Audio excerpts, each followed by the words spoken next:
안녕하십니까. 할 수 있다 물리학원. 이번 시간에는 연력학 과정에 대해서 알아보도록 하겠습니다. 자, 연력학 과정을 이제 분석하기 위해서는 연력학 제1법칙에 대해서 알고 있어야 됩니다. 지난 시간에서 연력학 제1법칙은요. Q는 델타 U 플러스 W. Q는 이제 공급된 또는 빠져나간 열량이고요. 델타 U는 내부 에너지라고 했고요. W는 외부의 한 일의 양이라고 했습니다. 자, 요 식을 바탕으로요. 지금까지 연력학에서 배운 관계식인 PV는 nRT, 요 이상기체의 상태 방정식과 W는 P 델타 V, 기체가 외부의 한 일의 양, 그 다음에 U는 2분의 3 nRT, 이상기체의 내부 에너지, 이러한 관계식을 통해 가지고 이제 연력학적 과정에 대해서 알아보도록 하겠습니다. 자, 연력학적 과정을 크게 네 가지로 배울 건데요. 이제 정적, 정압, 등온, 단열 이렇게 네 가지입니다. 자, 정적은요. 부피가 일정하다고 해서 적이 부피라는 의미입니다. 그 다음엔 정압, 압력이 일정하게 변하는 과정. 그 다음에 등온, 온도가 일정한 과정. 단열, 열 출입이 차단된 과정. 이렇게 네 가지로 구분이 됩니다. 자, 그러면요. 정적 과정부터 같이 보도록 하겠습니다. 정적 과정은요. 실린더의 부피가 일정하게 유지되는 과정입니다. 자, 이제부터 이제 각각의 과정을 분석하기 위해서는 식을 3개를 쓰고 시작을 합니다. 자, 먼저 Q는 델타 U 플러스 W라는 연력학 제1법칙을 쓰고요. 각각의 항을 분석한 델타 U는 2분의 3 nRT, 그 다음에 W는 P 델타 V, 이렇게 식을 3개 쓰고 시작을 할 겁니다. 자, 그러면 정적 과정은요. 압력이 일정한 과정이기 때문에 이렇게 됩니다. 이렇게 얘가 이니셜 스테이트, 초기 상태에서 파이널 스테이트로 이제 갈 때요. 부피가 일정하게 바뀌려고 하면은 이렇게 위쪽으로 또는 아래쪽으로 이렇게 움직여야 됩니다. 자, 이렇게 되었을 때 과연 어떠한 변화가 생기는지 같이 볼 건데요. 자, 먼저 한 일의 양부터 계산을 해보도록 합시다. 자, 여기서요. 정적 과정이기 때문에 델타 V 값이 0일 겁니다. 그럼 해준 일의 양이 0일 거라서 연력학 제1법칙 Q는 델타 U 플러스 W에서 W 값이 0이 될 겁니다. 자, 두 번째로는요. 이제 기체의 내부 에너지를 봐야 되는데요. 델타 U는 2분의 3 nRT라고 해서 구할 수 있는데요.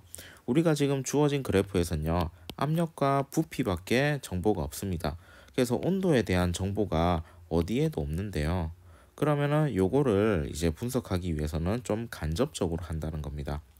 자, 내부 에너지식을 보면요. nRT 이런 식으로 되어 있는데요. 지금 우리가 다루는 기체는 이상기체이기 때문에 PV는 nRT라는 이상기체의 상태 방정식이 적용이 됩니다. 그러면 내부 에너지는요. 2분의 3 PV 이런 식으로 이제 간접적으로 계산을 할 수가 있습니다. 자, 그렇게 되면요. 이렇습니다. 처음에 이니셜 스테이트에 있었을 때는요. PV라는 게 어떤 의미냐면요. PV 이제 그래프에서 요 면적을 의미합니다. 그러면요. 이니셜 스테이트에서는요. 요렇게 차지하는 면적이 요만큼이었는데요. 파이널 스테이트에서는요. 어떻습니까? 이렇게 많이 늘어났죠. 그 말은요. PV 값이 증가했기 때문에 그 내부 기체의 내부 에너지 값, 요 값이 증가했을 겁니다. 왜? 온도가 증가했다라고 이야기를 할 수 있을 겁니다. 그러면 델타 U는요. 초기 상태에 비해서 증가했을 겁니다. 그러면요. 델타 U의 부호가 플러스가 될 거고요. 즉, 한 일은 외부의 한 일은 없지만은 내부 에너지가 증가했기 때문에 이 그 엔진은요. 외부에서 에너지를 공급을 받아야 된다. 그래서 Q는 플러스 부호가 될 겁니다. 자, 넘어가기 전에 요거를 같이 한번 보고 가겠습니다. 자, 여기가 이니셜 스테이트고 여기가 파이널 스테이트인데요. 여기에 나와 있는 요 노란색 곡선이요. 무슨 곡선이냐면은 등온 곡선입니다. 자, 등온 곡선이 이제 이니셜 스테이트에서 파이널 스테이트로 가면 갈수록 이렇게 높아졌죠. 그 말은요. 요렇게 한 값이 이렇게 할 겁니다. PV는 nRT이기 때문에 요 값이 커지면 커질수록 T 값이 커진다라는 의미입니다. 그래서요, 요 등원 곡선이 이 T1과 T2가 있는데요. T1이 이렇게 위에 있기 때문에 T1의 온도가 이렇게 높다는 걸 알 수가 있습니다. 참고로 아시면 좋을 것 같습니다. 자, 두 번째는 이제 정압 과정입니다. 정압 과정은요, 이제 압력이 일정한 과정을 얘기하는데요. 자, 그러면요, 피스톤이 어떻게 되냐면요, 요렇게 있는데 압력 이제 뭐 열을 가해주면요, 여기에서 온도가 높아질 거니까 요 안에 있는 이상기체 압력도 높아질 건데, 그 압력이 높아지면은 이렇게 피스톤을 꽉꽉꽉 이렇게 칠 건데, 그걸 이제 일정하게 만들기 위해서는 얘가 이제 피스톤이 천천히 이렇게 움직인다라는 의미입니다. 그래서 이런 과정을 이제 정압 과정이라고 하는데요. 자, 마찬가지로요, 식 3개 쓰고 시작하겠습니다. Q는 델타 U 플러스 W, 그 다음에 델타 U는 2분의 3 nRT, W는 P 델타 V, 이런 식으로 이제 할 겁니다. 자, 그러면요, 요걸 같이 한번 보겠습니다. 제일 먼저 한 일의 양부터 분석을 하면요, 압력은 항상 플러스입니다. 왜 그러냐면요, 요 실린더랑 피스톤 사이에 들어있는 기체가 어쨌든 간에 얘가 존재하기만 하면은 뭔가 물질이 들어있을 거기 때문에요, 얘네들이 가지는 압력은 항상 플러스입니다. 그리고요, 요런 식으로 지금 PV 그래프에서요, 압력이 일정할 거면은 여기가 이니셜 스테이트고 요쪽이 파이널 스테이트라고 하면요, 요런 식으로 이동을 해 나갈 겁니다. 자, 그러면요, 요렇게 되었을 때는요, 압력은 일정한데 부피가 점점 커졌습니다. 그러면 앞 시간에 배웠다시피 PV 그래프에서 요 면적은요, 해준 일의 양 W가 됩니다. 그래서요, 델타 V가 값이 플러스이기 때문에 W의 부호는 당연히 플러스이고요. 즉 그 말은 W의 부호가 플러스라는 건 외부의 일을 해줬다라는 의미입니다. 자, 그래서 일에 대해서 먼저 분석을 했고요. 자, 두 번째는 내부 에너지 델타 U에 대해서 해보도록 하겠습니다. 자, 델타 U는요, 온도 변화가 어떻게 됐는지를 이제 추적해주면 되는데, 요 PV 그래프에서는 온도에 대한 정보가 없다라고 했죠. 그래서 간접적으로 우리는 PV는 nRT 이상기체의 상태 방정식으로 활용해서요, 내부 에너지의 변화량을 2분의 3 PV 이런 식으로 이제 계산을 해줄 건데, 자, 그러면요, 이니셜 스테이트에서 이제 차지하는 면적이 요만큼이었고요. 그 다음에 파이널 스테이트에서는 이렇게 요만큼이 이만큼 늘어났습니다. 그 말은요, PV의 면적이 증가했기 때문에 요게 내부 에너지도 이제 증가할 건데, 왜 증가했냐? 이상기체의 온도가 증가했기 때문에 그렇습니다. 그래서 델타 U의 부호는 플러스일 겁니다. 그래서요, 여기 연력학 제1법칙에서 델타 U의 부호도 플러스일 거고요. 자, 그러면 이 상황을 분석해 보면요, 외부의 일도 했고요, 이상기체의 이제 내부 에너지도 증가했습니다. 즉 온도가 높아졌죠. 그러려고 하면요, 어떻게 되냐, 엔진에 열을 공급해 줘야 되겠죠, Q만큼. 자, 이런 의미입니다. 자, 근데 여기서 좀 봐야 될게요. 정적 과정은요, 지금 한 일의 양이 없습니다. 한 일의 양이 없죠. 자, 그러면 우리가 열 효율이라는 걸 정의를 해볼 건데요, 열 효율은요, 내가 공급해준 에너지 대비 내가 해준 일의 양, 뭐 엔진이 해준 일의 양, 이렇게 될 건데요, 정적 과정은 해준 일의 양이 0이니까 열 효율이 몇 %인가요? 0%입니다. 근데 정압 과정은요, 내가 이제 엔진이 받은 에너지를 일부는 내부 에너지로도 쓰고요, 일부는 일로도 전환을 했기 때문에 열 효율이 0은 아니고 100%도 아니고 0과 100 어느 중간 사이에 있겠죠. 자, 이런 걸 알 수 있었습니다. 자, 그 다음은요, 등온 과정입니다. 등온 과정은요, 기체가 이제 막 상태가 변할 건데요, 온도가 일정한 과정입니다. 자, 그러면요, 이렇게 얘기를 할 수 있습니다. 우리가 이상기체의 상태 방정식인 PV는 nRT라는 식이 있는데요, 여기에서 n은 몰수이기 때문에 요 안에서 뭐 빠져나간다는 게 없으면 얘도 상수일 거고요, r은 기체 상수이기 때문에 원래 상수입니다. 그 다음에 지금 우리는 등온 과정이라고 가정을 했기 때문에 온도도 일정합니다. 자, 그러면 이렇게 우변에 있는 녀석들이 전부 다 일정하기 때문에 상수 값으로 취급을 할 수 있습니다. 자, 근데 우리는 압력 부피 그래프를 이제 그릴 건데, 그러면 PV가 일정하다 하면은 얘는 반비례 그래프가 되겠죠.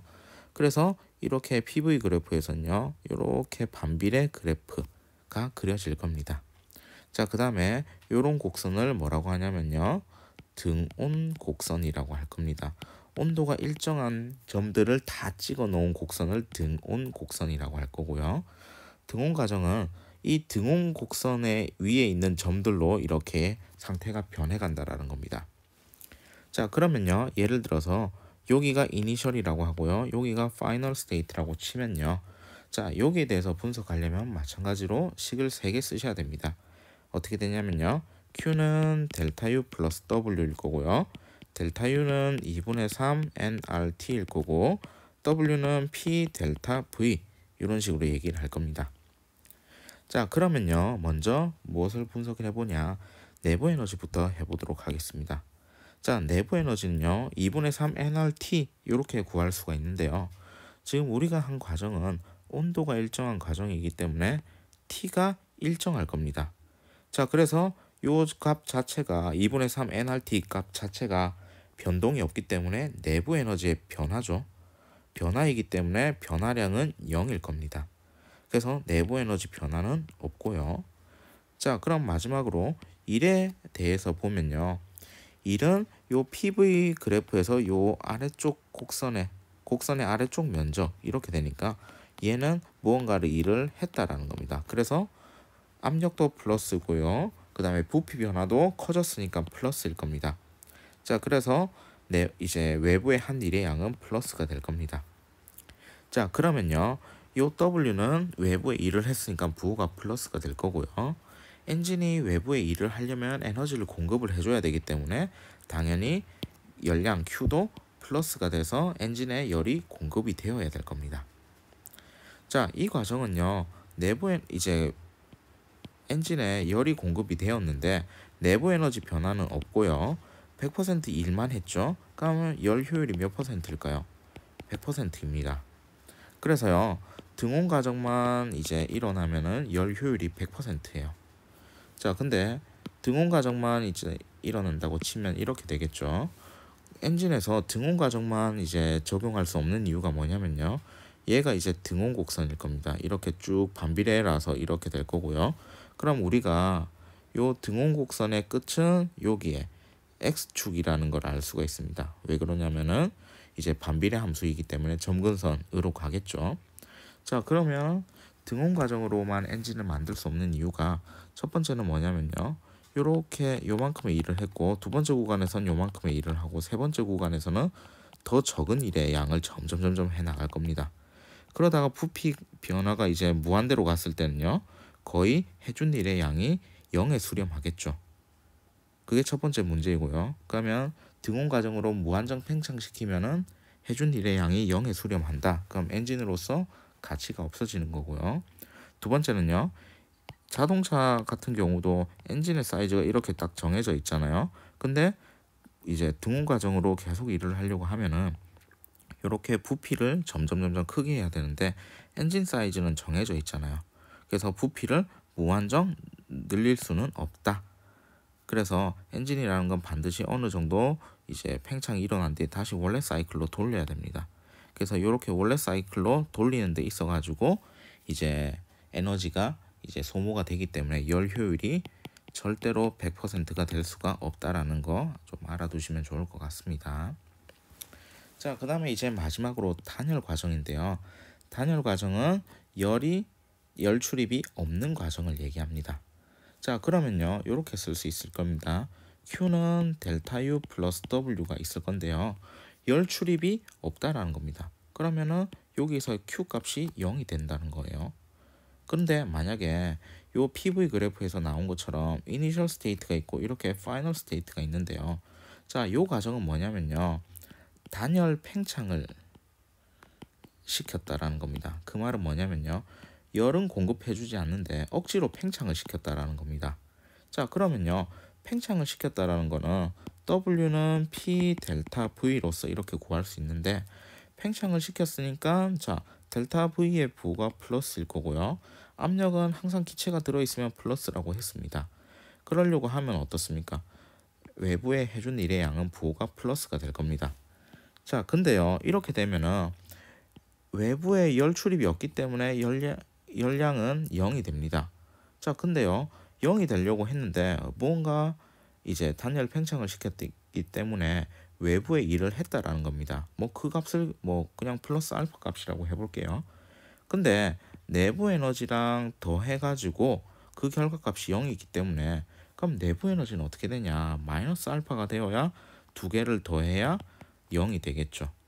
그 말은 내부 에너지의 값이 뭔가 마이너스가 된다는 겁니다.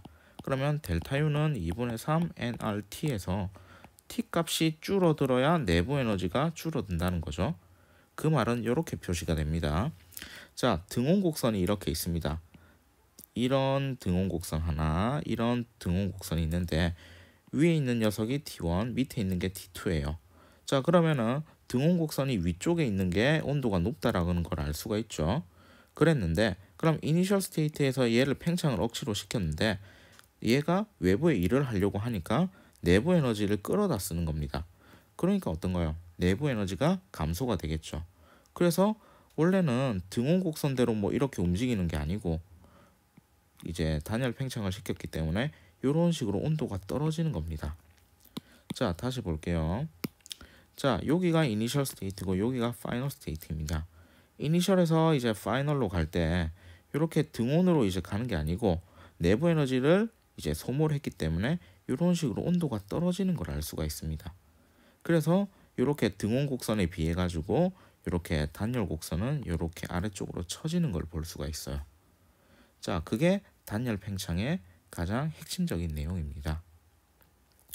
자, 그래서 오늘은 이렇게 연력학 제1법칙을 활용해서 정적, 정압, 등온, 단열 과정에 대해서 알아봤습니다.